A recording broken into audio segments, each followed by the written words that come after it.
You see, that narrative is an old and staid narrative which hasn't served business well, and it won't serve business well going forward. The power of the consumer is a power that all businesses around the world are now beginning to appreciate. They're now beginning to understand.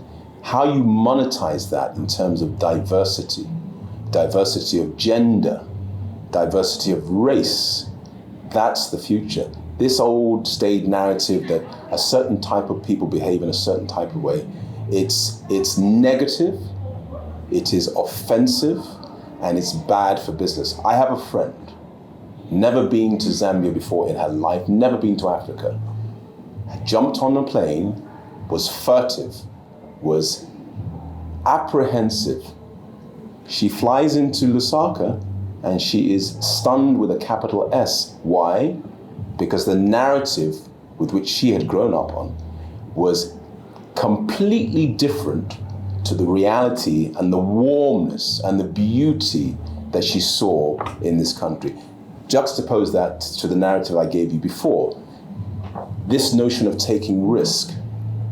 You take risk when you understand people, you understand the nuances, and you understand fundamentally, as consumers, fundamentally, don't get me wrong, fundamentally, consumers are the same. They are aspirational.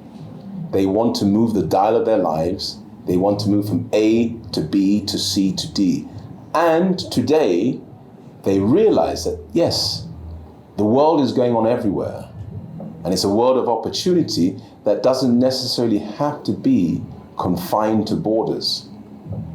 This is the new world which we're in, and you're seeing it across the world. C-suites across the world are beginning to understand the power of the consumer, the power of diversity, the power of gender diversity, the wrongs that have been instilled by seeing people in a certain type of way.